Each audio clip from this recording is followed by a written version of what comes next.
আসসালামু আলাইকুম। আশা করি সবাই ভালো আছেন। আমি আবার আপনাদের জন্য ইনসাইটফুল একটা কন্টেন্ট নিয়ে এসেছি অ্যান্ড সেই কন্টেন্ট হচ্ছে কম্পিটিটরকে আসলে আপনি ইফেক্টিভ ওয়েতে কিভাবে অ্যানালাইজ করতে পারেন সেইটার উপর। যদি আপনি এই টিউটোরিয়ালটা সম্পূর্ণভাবে দেখে ফেলেন তাহলে ভবিষ্যতে পুরোপুরি প্রফেশনালদের মতো আপনি আপনার কম্পিটিটরদের অ্যাক্টিভিটিসগুলো তারপর যা যা কাজ আছে সেগুলো কি করতে পারবেন, অ্যানালাইসিস করতে পারবেন। যদি আপনি আপনার কম্পিটিটরকে এফেক্টিভ ওয়েতে অ্যানালাইজ করতে পারেন তাহলে আপনি আপনার ব্র্যান্ডের জন্য আইডিয়া পেয়ে যাবেন যে অ্যাকচুয়ালি আপনার ব্র্যান্ডকে গ্রো করার জন্য আরও কীভাবে কী কী করা উচিত। ঠিক আছে, কারণ দিন শেষে কম্পিটিটর আমাদের শত্রু নয়, কম্পিটিটরই হচ্ছে আমাদের সবচেয়ে বড় শিক্ষক। কারণ আপনি যদি আপনার কম্পিটিটরকে ভালোভাবে অবজার্ভ করতে পারেন তাহলে আপনি সেখান থেকেই অনেক কিছু শিখতে পারবেন যে অ্যাকচুয়ালি আপনার ব্র্যান্ডকে বড় করার জন্য কিভাবে কাজ করা উচিত। ঠিক আছে, আপনি আপনার ল্যাকিংসগুলো আইডেন্টিফাই করতে পারবেন। হ্যাঁ, অ্যান্ড আপনি কোথায় ভালো করছেন, কোথায় বেসিক্যালি আপনার ল্যাকিং আছে, এই সমস্ত বিষয় খুব সুন্দরভাবে বের করে ফেলতে পারবেন। ঠিক আছে, তো ভিডিওটা সম্পূর্ণ দেখবেন অ্যান্ড ভালো লাগলে অবশ্যই কমেন্ট করে জানাবেন যে এমন ইনসাইটফুল ভিডিও আরও সামনে চান কিনা। তাহলে আমি ইনশাল্লাহ সামনে এমন ইনসাইটফুল ভিডিওস আরও নিয়ে আসবো। তো চলেন আমরা স্টার্ট করি। তো দেখেন, প্রথমেই আমি যে থিংসগুলো রেখেছি, কম্পিটিটরের তিনটা কোর জিনিস আছে যেটা আপনাকে অ্যানালাইসিস করতে হবে ইন ডেপথ। প্রথমে তাদের সোশ্যাল প্রেজেন্সটা দেখবেন, তারপর আছে তার ডেইলি অ্যাক্টিভিটিস। ঠিক আছে, দেন আছে কি ব্র্যান্ড ভয়েস। এই তিনটা থিং দেখবেন। তার সাথে আরেকটা জিনিস আমি অ্যাড করে দিয়েছি, সেটা হচ্ছে কন্টেন্ট স্ট্র্যাটেজি। তো এই চারটা জিনিস আপনাকে দেখতে হবে। ঠিক আছে, তো আমরা চলেন স্টেপ বাই স্টেপ কমপ্লিট করে ফেলবো। প্রথমে দেখেন কম্পিটিটরের সোশ্যাল প্রেজেন্সটা রেখেছি। তো তাদের সোশ্যাল প্রেজেন্সগুলো দেখবেন যে কোথায় কোথায় তারা প্রেজেন্ট আছে। Facebook, Instagram, YouTube, Pinterest, LinkedIn, TikTok, Twitter, এই সমস্ত প্ল্যাটফর্মগুলো অবজার্ভ করবেন। এই সমস্ত প্ল্যাটফর্মে তাদের অ্যাক্টিভিটিস আছে কি না, নাকি শুধুমাত্র তারা ফেসবুকেই অ্যাক্টিভ আছে কিন্তু অন্যান্য সোশ্যাল মিডিয়া প্ল্যাটফর্মে তেমন একটা অ্যাক্টিভ নাই। ঠিক আছে, যদি তারা তেমন একটা অ্যাক্টিভ না থাকে তাহলে আপনার জন্য প্লাস পয়েন্ট, আপনি এই জায়গাগুলোতে কাজ করতে পারেন। এই জায়গাগুলোতে যদি আপনি কাজ করেন তাহলে আপনি কিন্তু এখানে যারা অডিয়েন্স আছে, অ্যাক্টিভ অডিয়েন্স, তাদেরকেও ধরতে পারছেন। ঠিক আছে, অ্যান্ড আপনি আপনার সেল তাদের তুলনায় ভালো নিয়ে আসতে পারেন। ঠিক আছে, তো অবশ্যই কী করতে হবে, আপনাকে এই সোশ্যাল মিডিয়া প্ল্যাটফর্মটাও অ্যানালাইসিস করতে হবে যে অ্যাকচুয়ালি তারা কোথায় কোথায় প্রেজেন্ট আছে।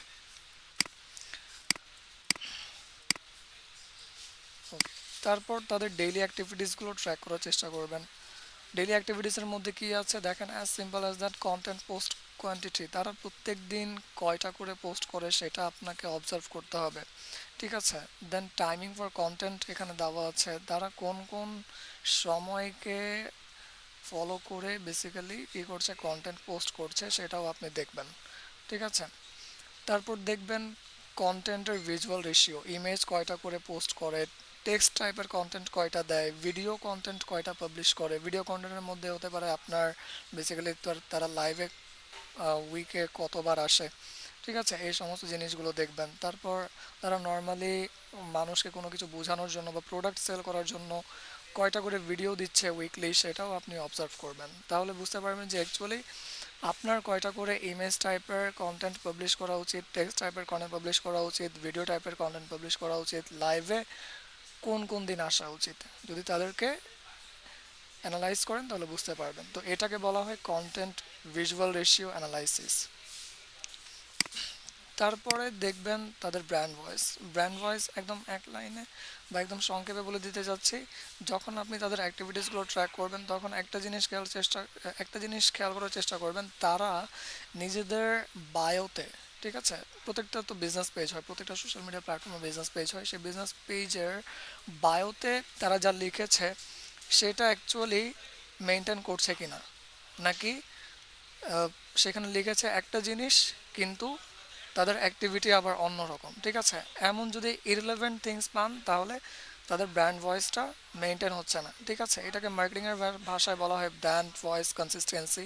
যদি এটা আপনি মেনটেন করতে না পারেন তাহলে মানুষরা কিন্তু কনফিউজ থাকবে অ্যাকচুয়ালি আপনি তাদের কে কী সেল করার চেষ্টা করছেন, বা তাদের আহ, যে প্রবলেম আছে সে প্রবলেমের সলিউশন আদৌ দিতে পারছেন কিনা। ঠিক আছে? তো অবশ্যই আপনাকে ব্র্যান্ড ভয়েস কনসিস্টেন্সিটা মেনটেন করতে হবে। আপনি আপনার বায়োতে বা আপনি আহ, যে প্রতিজ্ঞাটা করেছেন যে অ্যাকচুয়ালি আমার ক্লায়েন্ট বা আমার কাস্টমারের এই প্রবলেম আছে, আমি তাদের জন্য এই সমাধান দিব অ্যান্ড এটা নিয়ে সারা জীবন কাজ করে যাব। ঠিক আছে? তো এইভাবে একটা জিনিস তৈরি করতে হবে, তৈরি করে ঠিক সেম অ্যাজ ওই ওয়েতেই আগাতে হবে, ইরিলেভেন্ট কোনো কিছু করা যাবে না। যদি ইরিলেভেন্ট কোনো কিছু করেন, ধরেন আপনি বলছেন একটা করছেন আরেকটা, ঠিক আছে, তাহলে আপনার ব্র্যান্ড ভয়েসটা কিন্তু কি হবে, ভেঙে যাবে। হ্যাঁ, তো এটা করা যাবে না। ওকে। তারপর কম্পিটিটরের আরেকটা থিং আপনি দেখবেন, কন্টেন্ট স্ট্র্যাটেজিস। কন্টেন্ট স্ট্র্যাটেজিসের মধ্যে কি কি আছে, তারা এঙ্গেজিং কন্টেন্ট বেসিক্যালি যদি দেয় তাহলে কয়টা দিচ্ছে, কোন টপিকের উপর তারা কন্টেন্ট দিচ্ছে। ঠিক আছে, যে টপিকের উপর মানুষরা অনেক বেশি এঙ্গেজ হচ্ছে, লাইক করছে, শেয়ার করছে, কমেন্ট করছে। ঠিক আছে, তো আপনি যখন দেখবেন যে ওই কন্টেন্টে অনেক বেশি এঙ্গেজমেন্ট রেট, তাহলে আপনি কি করতে পারেন, তাদের মতো করেই আপনিও একটা কন্টেন্ট আপলোড করতে পারেন। ঠিক আছে, এঙ্গেজমেন্ট রেট বাড়ানোর জন্য। তারপর কন্টেন্ট স্ট্র্যাটেজিসের মধ্যে কুইজ কন্টেন্ট থাকে, মানুষদেরকে যদি আপনি অ্যাট্রাক্ট করে রাখতে চান, ধরে রাখতে চান, হ্যাঁ, তাহলে অবশ্যই কুইজ টাইপেরও কন্টেন্ট নিয়ে আসতে পারেন। ফর এক্সাম্পল, যেমন আজকে আপনাদের গিয়ে খেলা আছে ফিফা ওয়ার্ল্ড কাপ, রাইট? ভোর 4টায়, তাই না? Morocco versus Brazil. এখন ম্যাক্সিমাম আপনার বড় বড় কোম্পানিরা কী করছে, এটার উপর পোস্ট পাবলিশ করছে যে কারা জিতবে, মরক্কো জিতবে না ব্রাজিল জিতবে, প্রেডিক্ট করুন। যে ভালোভাবে প্রেডিক্ট করতে পারবে তাদেরকে বেসিক্যালি লটারির মধ্যে আনা হবে, অ্যান্ড যার নাম সেখান থেকে পিক করা হবে সেই কি প্রাইজটা পেয়ে যাবে। ঠিক আছে, তো এমন টাইপের কুইজ কন্টেন্ট আপনি নিয়ে আসতে পারেন। হ্যাঁ, তো এমন টাইপের কুইজ কন্টেন্টের প্রতিও মানুষ অনেক আগ্রহী হয়, অ্যান্ড এই কন্টেন্টগুলো অর্গানিক্যালি অনেক দ্রুত মানুষদের কাছে পৌঁছায়। হ্যাঁ, কিছু স্ট্রং হ্যাশট্যাগস ইউজ করেও আপনি কুইজ কন্টেন্ট পাবলিশ করতে পারেন। Hash FIFA world cup 2026, hashtag we are 2026, right? Hash FIFA, হ্যাঁ, হ্যাশ কুইজ কন্টেস্ট কন্টেন্ট। ঠিক আছে, এইভাবে করে আপনারা কি করতে পারেন, স্ট্রং হ্যাশট্যাগস দিতে পারেন, যেগুলোর ফলে আপনার কন্টেন্ট অর্গানিক্যালি অনেক দ্রুত মানুষের কাছে পৌঁছায় যাবে। তারপর কন্টেন্ট স্ট্র্যাটেজিসের মধ্যে আপনারা লাইফ চেঞ্জিং কোর্স রাখবেন। ঠিক আছে, উইকলি 2টা লাইফ চেঞ্জিং কোর্ট নিয়ে আসার চেষ্টা করেন। হ্যাঁ, মানুষদেরকে মোটিভেট করার চেষ্টা করবেন। ঠিক আছে, এই সমস্ত কন্টেন্টের ফলেও মানুষরা কিন্তু মোটিভেটেড হয়। ঠিক আছে, কানেকশন অনেক স্ট্রং হয়। তো ভবিষ্যতে তারা দেখবেন আপনার থেকে কেনাকাটা করবে। হ্যাঁ, অ্যান্ড আপনাকে কখনো ভুলবে না। তারপর কখনো কখনো মিম কন্টেন্ট নিয়ে আসেন, ফানি টাইপের কন্টেন্টগুলো নিয়ে আসেন। ঠিক আছে, হ্যাঁ, যেমন ফর এক্সাম্পল পিৎজা বার্গকে দেখেন। পিৎজা বার্গ আপনার গিয়ে ম্যাক্সিমাম টাইম মিম কন্টেন্ট শেয়ার করে, রাইট? একটা কন্টেন্ট আমি দেখেছিলাম, তাদের একটা ফানি কন্টেন্ট আমার অনেক ভালো লেগেছিলো। বলেছিল যে যাদের ওয়াইফ আছে তারা যদি ওয়াইফ নিয়ে আসে আমাদের আউটলেটে, তাহলে আরও এক্সট্রা 25% অফার পাবে। তো ওই কন্টেন্টে এঙ্গেজমেন্ট রেশিও অনেক ভালো ছিল, এবং যারা সিঙ্গেল ছিল তারা আপনার কি অনেক হাহা দিয়েছে, হা রিয়েক্ট দিয়েছে কমেন্টে। ম্যাক্সিমাম সিঙ্গেলদের একটু খুব অদ্ভুতভাবে আর কি কমেন্ট করা ছিল। হ্যাঁ, মানে ওরাও কমেন্ট করেছে কিন্তু ফানি ওয়েতে কমেন্ট করেছে, জেলাস ওয়েতে না। হ্যাঁ, তো একজন কমেন্ট করেছিল, বললো যে আচ্ছা আমি যদি কাউকে এমনি ফেক ওয়াইফ বানাই নিয়ে আসি তাহলে কি 25% অফার দেবেন কি না। হ্যাঁ, তো এমন টাইপের তারাও ফানি ফানি আপনার গিয়ে কমেন্ট করছিল। ঠিক আছে, তো দেখেন তাদের অ্যাক্টিভিটিস অনেক অ্যামেজিং ছিল। হ্যাঁ, মানে কাস্টমারদের অ্যাক্টিভিটিস অনেক অ্যামেজিং ছিল ওই কন্টেন্টে, মিম কন্টেন্টের মধ্যে। ঠিক আছে, তো সেগুলোর ফলেও কিন্তু আপনার ব্র্যান্ড ভিজিবিলিটি অনেক বেড়ে যায়, অনেক বেড়ে যায়। হ্যাঁ, মানুষের কাছে যায়, প্রতিনিয়ত অনেক বেশি যায়। ঠিক আছে, তো মিম কন্টেন্টও নিয়ে আসার চেষ্টা করবেন। তারপর ভাইরাল কন্টেন্ট দেওয়ার চেষ্টা করবেন। কিছুদিন আগে একটা কন্টেন্ট ভাইরাল হয়েছিল, রাইট?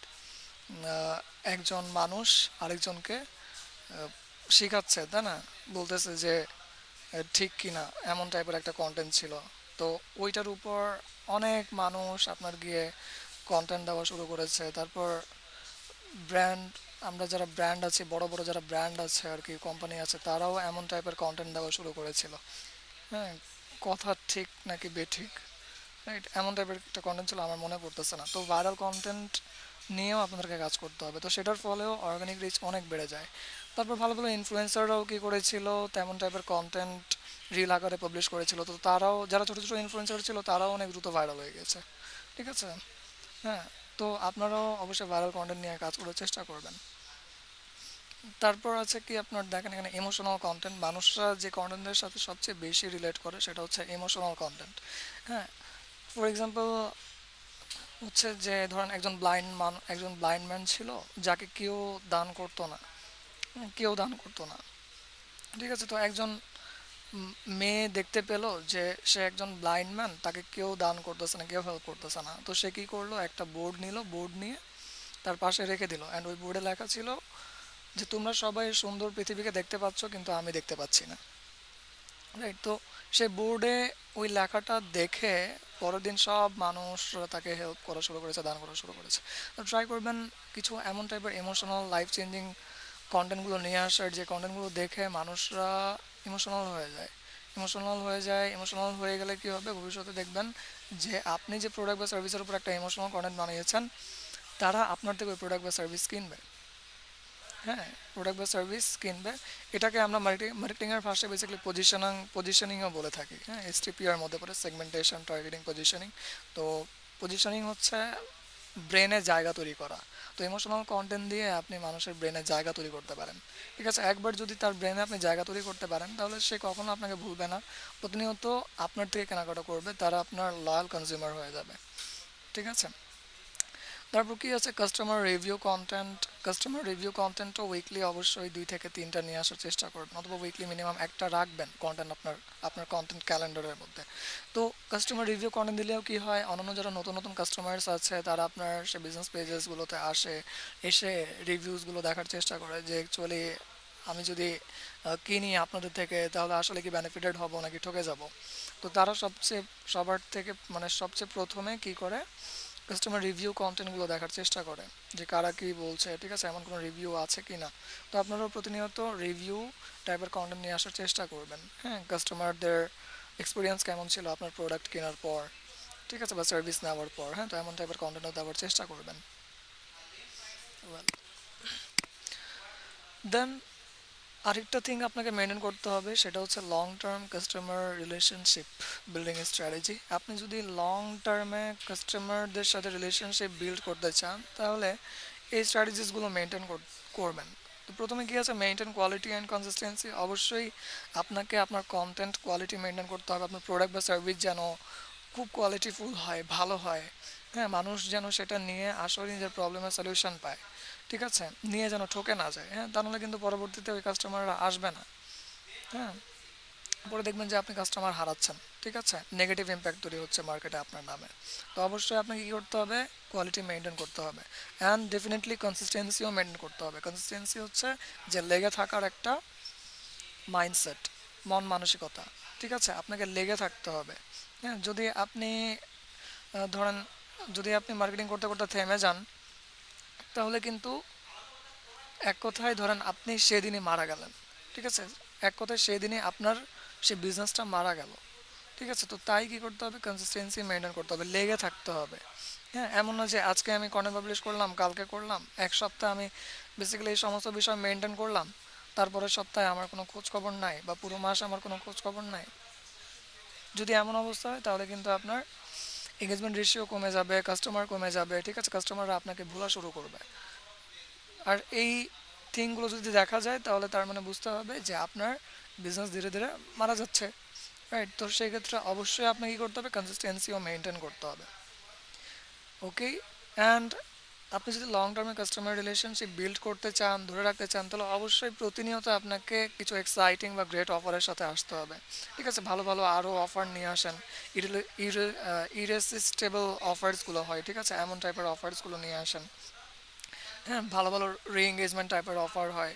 তারা কিনেছে, তাদেরকে আবার নতুন কোনো প্রোডাক্ট বিক্রি করেন বা সার্ভিস বিক্রি করেন, নতুন কোনো অ্যামেজিং অফার দিয়ে, যে অফার মার্কেটে কেউ দিচ্ছে না। ঠিক আছে, এমন অফার্স দিয়ে।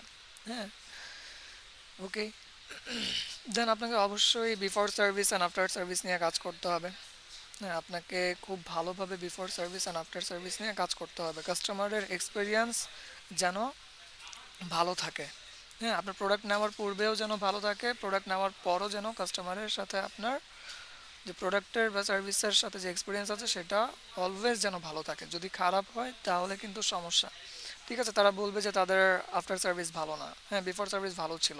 ঠিক আছে, তারা ফলো আপ করতো, প্রোডাক্ট ভালো মতো বা সার্ভিস ভালো মতো আমাদেরকে দিয়েছে, কিন্তু সার্ভিস বা প্রোডাক্ট নেওয়ার পর পরবর্তীতে তাদের থেকে আর তেমনভাবে আমরা পাচ্ছি না, ফল পাচ্ছি না। ঠিক আছে, এমন যেন না হয়। হ্যাঁ, তো বিফোর সার্ভিস আফটার সার্ভিস একদম ইকুয়ালি যেন আপনার টপ নচ হয়। ওকে, তারপর আপনাকে কি করতে হবে, কেয়ারফুলি আপনার কন্ট্যাক্ট ডিটেলসগুলো মানে ক্লায়েন্টের বা কাস্টমারের কন্ট্যাক্ট ডিটেলসগুলো সেভ করে রাখতে হবে। ঠিক আছে, যেন আপনি তাদেরকে ভবিষ্যতে রিটার্গেটিং করে আপনার আরও নিউ নিউ প্রোডাক্ট সেল করতে পারেন। ঠিক আছে, নিউ নিউ অফার্সের সাথে। হ্যাঁ, অ্যান্ড তাদেরকে আপনি যেন উইশ করতে পারেন। ঠিক আছে, কিছুদিন আগে ঈদ গিয়েছে, রাইট? ঈদ উপলক্ষে তাকে ঈদ মোবারক বলতে পারেন। হ্যাঁ, রমজান মোবারক বলতে পারেন। তারপর তার যদি বার্থডে থাকে, তাই না, তো তাকে আপনি বার্থডে উইশ করতে পারেন। এভাবে করেও বেসিক্যালি কী করা যায়, কাস্টমারদের সাথে রিলেশনশিপ স্ট্রং করা যায়। হ্যাঁ, তারা ভালো ফিল করে কারণ আপনাকে মনে রাখে। তো এই থিংসগুলো অলওয়েজ মনে রাখবেন। ঠিক আছে, অ্যান্ড এই স্লাইডটা যদি আপনার বা এই রিসোর্স ফাইলও যদি দরকার হয় তাহলে কমেন্ট করে অবশ্যই জানাবেন, আমি এই রিসোর্স ফাইলটা আপনাদেরকে দিয়ে দেব। ঠিক আছে, আজকে পর্যন্ত এতটুকুই। ইনশাল্লাহ নেক্সট কোনো টিউটোরিয়ালে আবার দেখা হবে। ইনশাল্লাহ সবাই ভালো থাকবেন, সুস্থ থাকবেন। কন্টেন্ট যদি ভালো লেগে থাকে তাহলে শেয়ার করে দেবেন অ্যান্ড সাবস্ক্রাইব করে পাশে থাকবেন। Thank you so much.